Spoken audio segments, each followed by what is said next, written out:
shit. Sorry, I'm trying to. Shit. What was the question again?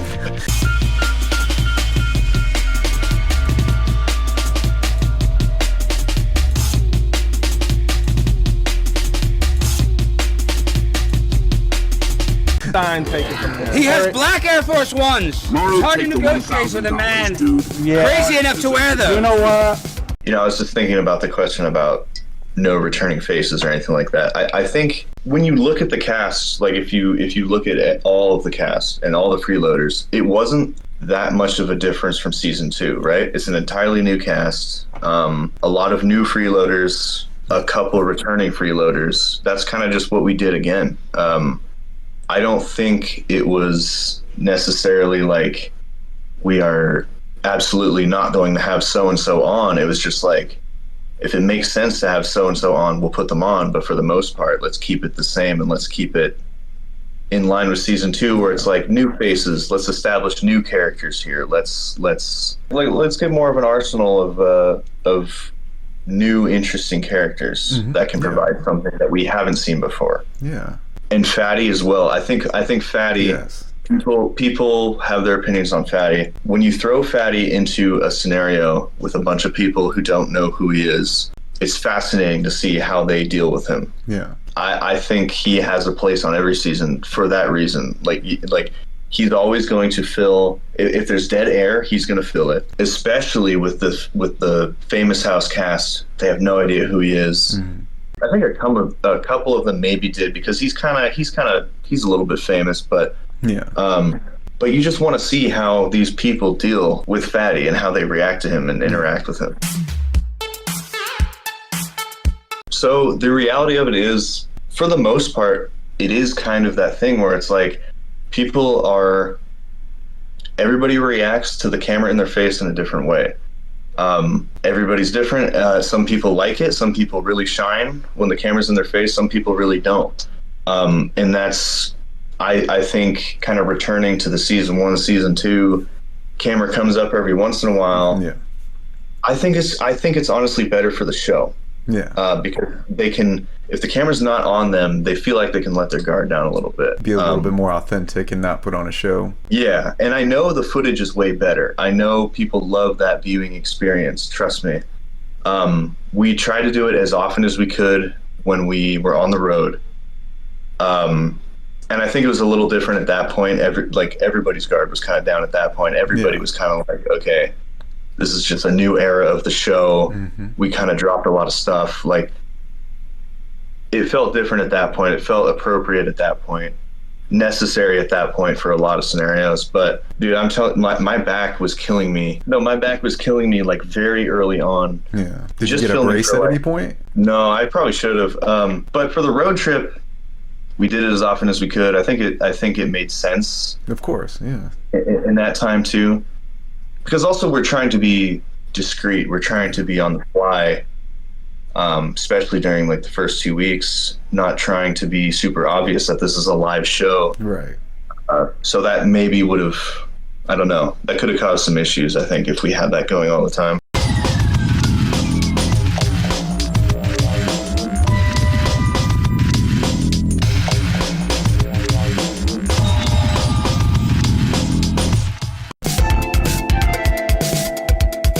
You did say that the crew this time was smaller for the production crew, and that was noticeable. Was it smaller, or was it just that more people were off camera? Because it did seem like you had a lot tighter of a crew this time. Yeah. You know what? I don't even know if it was smaller, but we had, 5 people on site at all time. I think last time it was 4. So I guess the 24/7 crew was one person bigger. You know what? Yeah, I think like overall though, we had less people coming in and out of the basement. Yeah. Which can be, sometimes it can feel like there's not enough hands on deck. Other times it feels like we have more space to breathe here. So it's a give and take. The 5 people, me, Ben, Luca, Jet, and Majok, that were on site 24/7, I just felt like we were super locked in with each other, and yeah, had a really good pulse on what was going on. were able to run it, us 5, pretty damn efficiently. I think, like I said, I don't know any reasoning for any larger crew, smaller crew, anything like that. But I think we all just had like immense trust in each other, and we knew us 5, we could get it done no matter what. We also had Mince, though. Mince was another guy we brought in a little bit later. Mince is I think he was a mod on the site for a while, but he ended up being a pretty big role in the basement as well. So I guess we had 6 at one point at all times, and he stayed with us the whole time. Mince is awesome. Yeah, Mince was a big part of season 3, just giving us a little bit of a break from monitoring cams, running direct or whatever it was. Overall, like this crew was this was the most efficiently that I've seen it run. Yeah. I know with 2.5 there were a lot of people, and I wasn't even on the production side, but I saw a lot of people coming in and out. I saw, every NPC could be considered crew. So you have like upwards of 20 people, all with a role somehow on the other side, on the production side. I think just having like 5 really solid locked in people, 5 to 6 like we had the whole time was perfect for this. And a good tight-knit crew. I never had any, I would say not once did I ever lose confidence in this crew. And not once did I ever feel like we were not like totally locked in and ready for this. There wasn't one time where you guys were thinking about pulling the plug? No. Okay. Oh my God. Bitch.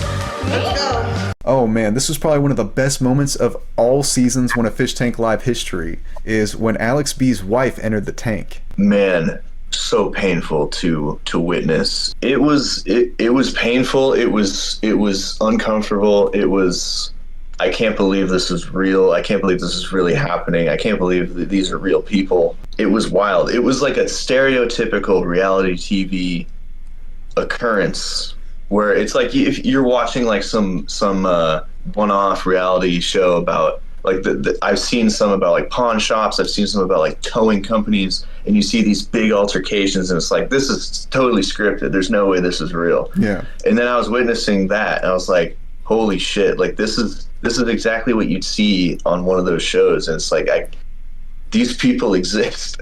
Yeah. It's wild. It was so fucking wild, man.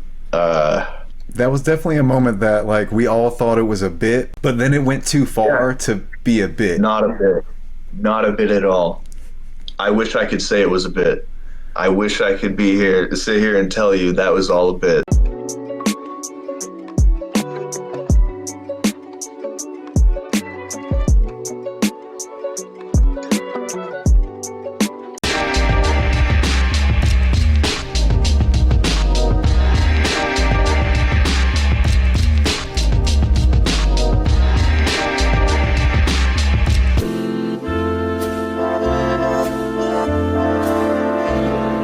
Okay, we talked about what spawned the trip to Las Vegas, right? And going into the RV, because you had to be there the whole fucking time, crammed in that RV with everybody. So, for the first time in Fishtank history, you guys took the show on the road, literally, crammed into an RV with each other on a trip to Las Vegas, out of all places. How did that end up happening? Why Las Vegas, for one thing? Why an RV? And how was that being crammed in there back to back with everybody from Airsoft Fatty, Binks, Burt, and you also had to have the big FX3 while being cramped in there? Yeah, so the show ended on a road trip to Las Vegas, ended in Las Vegas. It is not the ending we intended to have. I know a lot of fans were upset at how the show ended. What I will say is that it was necessary for us to do that, but I won't get into anything further, but it was necessary. And why Vegas? Well, very early on in the season, I think this was Halloween, Burt won a Vegas vacation package. The dance contest. Yes, the dance contest.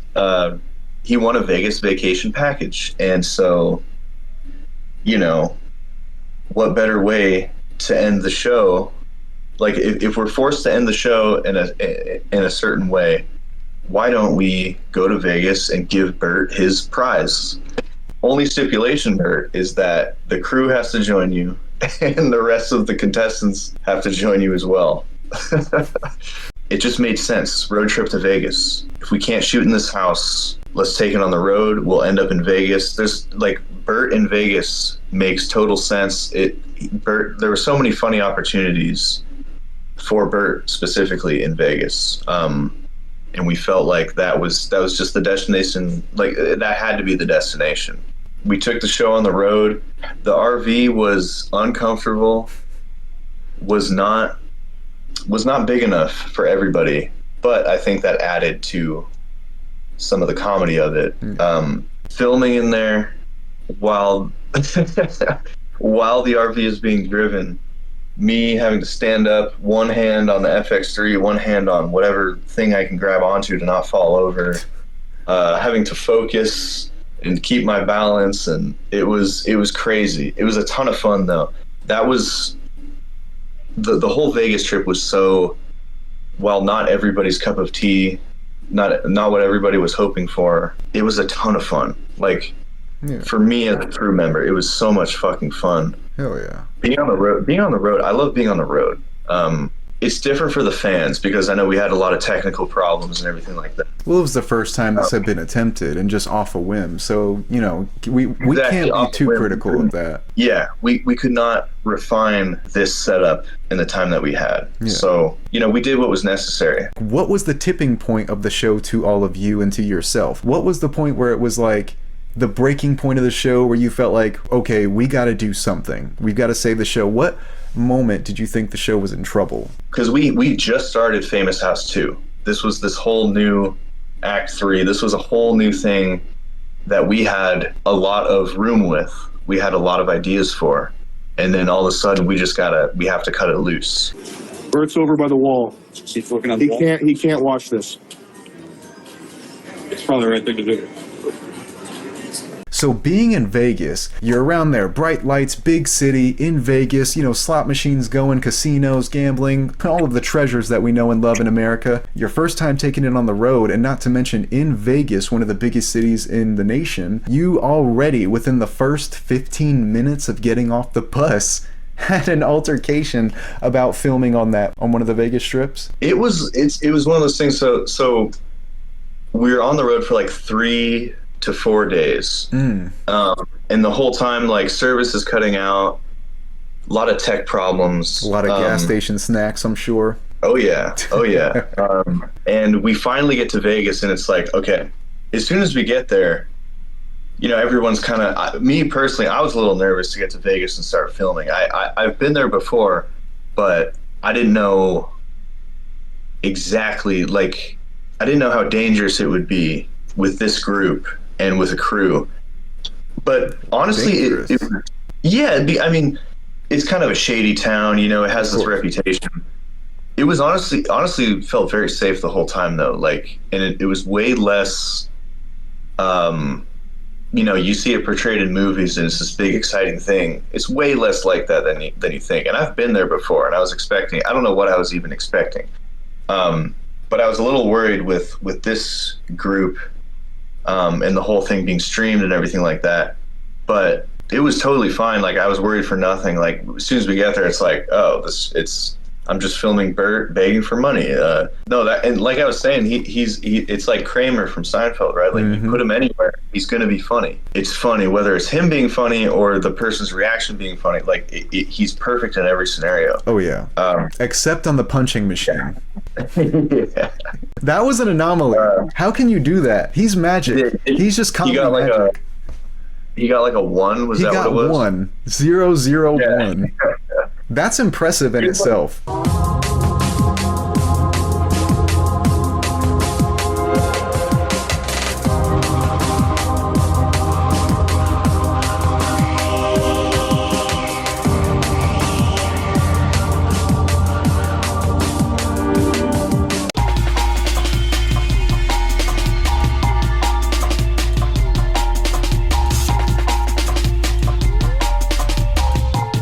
Smiling. I see you smiling.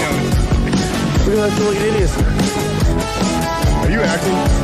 He's been acting this whole time. I want to talk a little bit more about Burt because it's still kind of a debate, at least I think, that whether he was acting or not. So after Fishtank especially, there was a change in him that I noticed, only because I was up there with him filming him.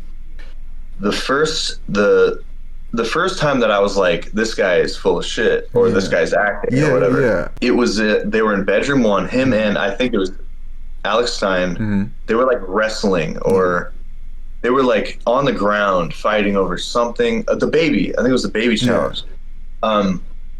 And I know you probably couldn't see it on the access cams or like the overhead cams, but Burt was like smiling, like trying to conceal his smile the whole time. And I was like, I think this guy, like, there's a little more here. And I wouldn't even say he's like acting necessarily. What he explained to us is that he is still being himself, but playing into the things that he thought the audience was enjoying based off of the reception. The first 14 days, I don't think he was acting at all. And especially when Fishtank was revealed, I think he amped it up. He plans meticulously. Yeah, I mean, he was, very perceptive as well. I mean, he was if I might be wrong in saying he was the only one that was questioning like what was really happening there. He was doing it the deepest, though. He was going way deeper than, if somebody else was questioning, they weren't doing it as deep as he was. He was, there was that whole thing with him and Jet in the confessional where he's like, I think I know what's going on here, and thought he was on a gay male dating show, and and that's all y'all were on crew were fucking and shit like that. Like, that was fucking hilarious, bro. Because he has a Vance song too. Oh, where it's like a Stacy's mom, right, and it's a Vance one. I heard that. I heard him sing that. Yeah, what'd you think about your special Vance tribute? It's, I guess I'm flattered, but I don't know. I mean, it's a lovely tribute, I guess. That's all I have to say. If that's it's something. It is. It's audio.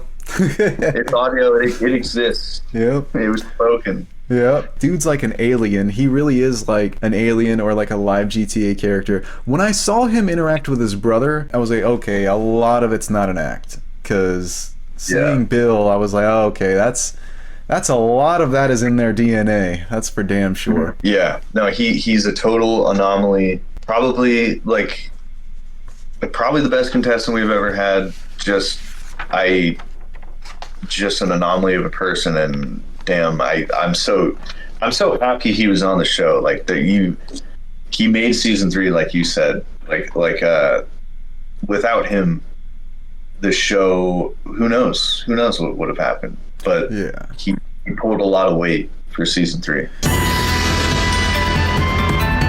How much did you love Xavier Ravenblood and Burt's little team up right there? That was hard to film because it was getting dark and just lighting shit. Yeah, lighting plays into focus, and I just hope it looked good. But yeah, that was a cool moment. I really liked when we were kind of giving Burt all this insight and all these clues, because it seemed like he was never really going to put anything together in a meaningful way, but it's still just like he's the one, like he's the one that's going to know all the secrets and blah blah blah. Yeah, a lot of like Burt's side quests were Xavier.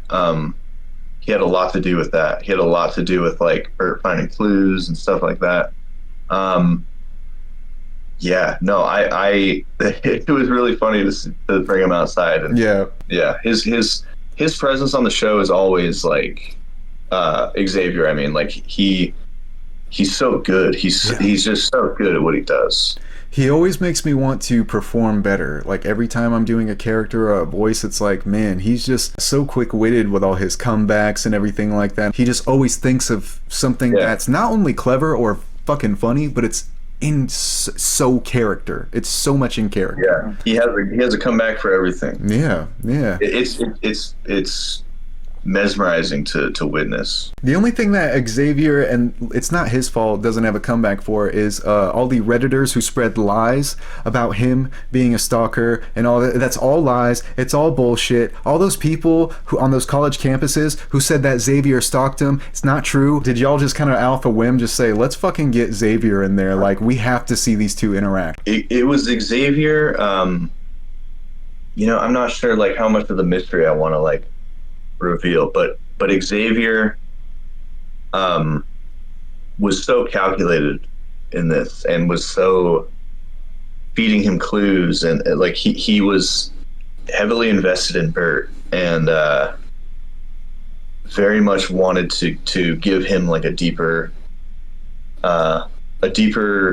meaning in the show. Mm-hmm. So it was Xavier played a big part in making that happen, and everything kind of leading up to all these clues and whatever. Like that was Xavier's plan.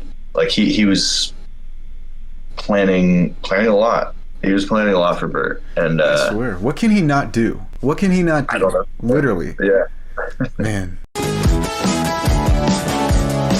Are there any particular scenes of the show that you or maybe the others in the crew that you know of just didn't like? Something that someone did that someone didn't like? I did not like seeing Jobe body slammed or drop kicked by Connor. Yeah.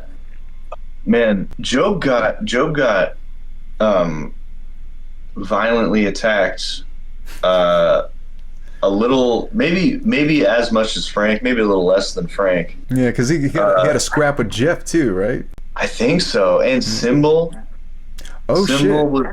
Dude, Symbol, he went into a beanbag and Symbol was like stomping on him. Like, Symbol seemed like he was trying to kill him legitimately. What the fuck? Like, is that when they were throwing the chairs? Yeah. Bro, fucking Jobe was in that thing? Yeah. What the fuck, man? Oh, Jobe. Damn, man. Jobe and TJ literally can take fucking damage, bro. What the fuck? Yeah. No, that was insane. I mean, moments that I dislike, I mean, that's the only one I can think of, really. That's the only one I can think of that I was like, this is like, that's insane. Like, this is crazy.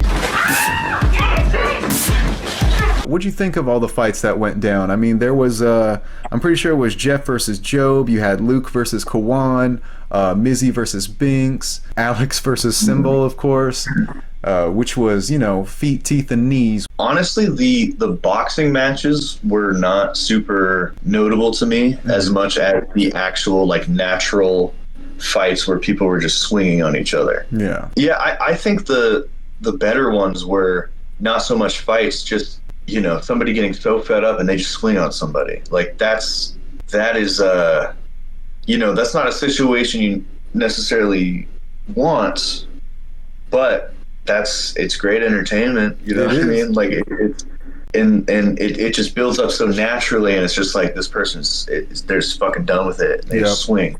Hell yeah, they just push to the brink. Those are more notable to me than the boxing matches. And I'm not saying that I want more physical altercations in future seasons at all.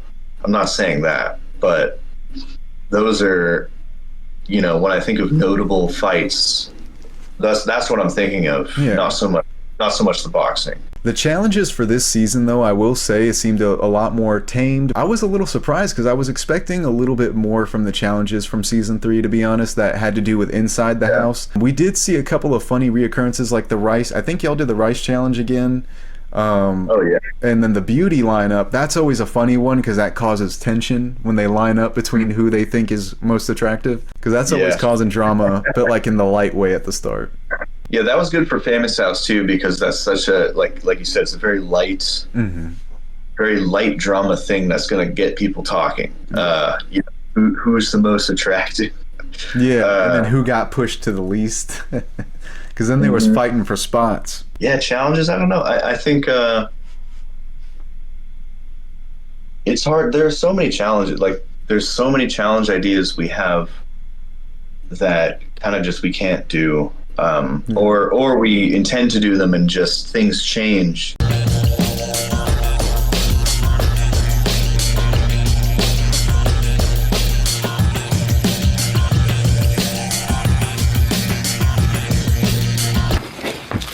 Kept you waiting, guys. Well, speaking of changes as well, and we've talked about a Fallout theme, sci-fi theme, and in general, we've just talked about them taking it outside. But now, Sam's actually had talk about a Fallout theme or like a space theme, or I guess you could consider that sci-fi, because we talked about that as well. I think that's fucking phenomenal that it's actually starting up now, like something not just being outside of the house, but like bringing back themes but with a twist. What brought on the idea to bring out like a Fallout theme or a sci-fi theme, and also the pirate one that was talked about? What made that kind of be like, all right, you know what, yeah, let's go for that? Because I thought everybody was saying themes would be done. So the space theme, that is Jet's like passion, like that's his baby. That's what he wants. Like he would put it up there above Bloodgames because he always reveres that one. Yeah, he as far as I know, he really wants the space season. Ben really wants a pirate season. I would really like both. I think we can definitely do both. Yeah, and I'm not quite sure which direction season 4 is going to go. I think I've heard, they've talked a little bit publicly about the space theme, spaceship thing. That I think I know it got more votes on the Twitter poll as well. Yeah. I have a bunch of ideas for that. I'm excited for that if that is the direction we go. Same with the pirate thing. There's so many avenues you can take with those ideas. Yeah. I had my idea. I don't know if this will ever be done. I think it would be funny though. Is to it's a season that takes place on a train that's always moving. So it's Fishtank Crazy Train, essentially. And Jason Goldstriker or Sam or whatever this new character would be, he's the conductor or the driver of the train. Yeah, man. Like a fucked up version of Tom Hanks' conductor character from Polar Express. Yeah. And the train is just it's an actual train on an actual track, but it's just going in a circle to give, it's just moving in a circle the whole time. Just to nauseate them. Yeah, and then the train stops. Oh shit, we're at a station. That's when a challenge happens, or an elimination challenge, or something like that. Yeah, Fishtank on a train. That's my big pitch. That's your baby. Space. Yeah. Jet has space. Ben has pirates. I got train. But no matter which way it goes, it's gonna be great. And I back the idea. Like, yeah, it's gonna be good no matter what. There's so many. Sam there's have so his much own room. theme idea? I'm sure he has a bunch. I'm not that I can particularly remember, or I don't know if he necessarily said what his idea would be. Yeah, he seemed to like y'all's though, so that's probably why he was just riding with y'all's there. What would be some challenges you would put with that? A Fishtank on a train, what would be like? Would that be like a creepy, like haunted thing, or would that be like or you said it was Crazy Train, so yeah, kind of like a madhouse, kind of like a twisted kind of thing. Like a haunted house kind of train type of thing. I don't know if this is making any sense what I'm saying. No, like the old shooting arcade game Carnival. That's literally yeah, something like that. A challenge could be train robbers. The train stops. Oh, why did we stop? Like the concept, like this might be harder to pull off, but the train is generally moving, right? And then when it stops, shit is going down. All the contestants are like, oh shit, we stopped. What's going to happen? And then next thing you know, train robbers come in. Or some shit like that. That could be a challenge. Like the cell off the rails, you know? Like have a cell where it's in one of the, what do they call it? The carts or compartments. The cell can be on the train. Oh man, the room right next to where the train horn is. Yeah. Oh fuck. Speaking of like future ideas, kind of a thing we did this time was with the help of Majok. Majok is like he's the tech wizard on Fishtank, and he made we had the horn as a fish toy. You buy it and it honks kind of thing. We also had the smoke machine, which was you buy the smoke machine, it just sends smoke out. and Majak was building this thing in the first first 10 days. And there was a moment where Ian was sleeping on the couch, and we're trying to bring this, it's a computer, but it blows smoke out. We're trying to move this computer right next to his head to just start blowing smoke into his face and like fill the room with smoke.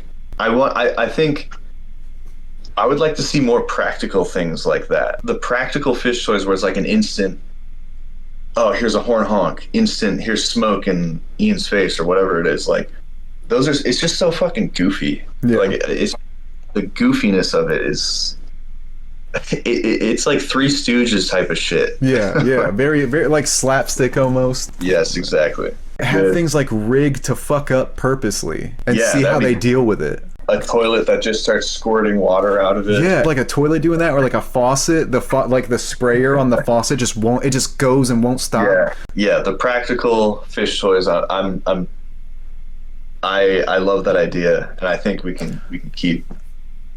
can get some pretty funny ones going. Well, Vance, thank you so much for being on the show again, man. It's always a pleasure to have you. Check out Fishtank Live. It is the best show, man. There's something out there for everyone. Vance Latta, he has been there since season 1. He's now with production, and he's going to be there till the end of Fishtank. Vance, is there anything you'd like to plug or promote before we go, or anyone you'd like to shout out? Man, I mean, just thank you for having me on again.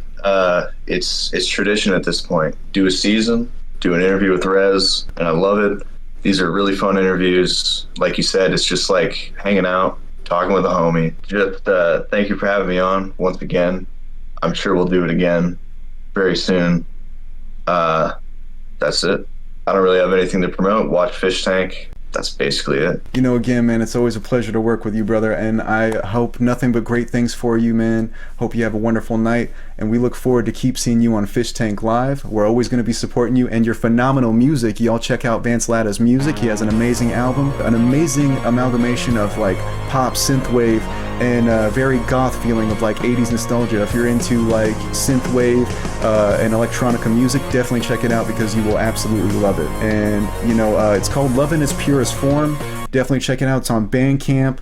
I believe it's on iTunes as well for Apple Music. Yeah, it's I don't know where it is, but you can find it. Oh yeah, it's always a fun time. It's always I enjoy doing these. It's not work. It's not a pain like some other interviews might be. It's just show up, just hang out. I'm glad to be on.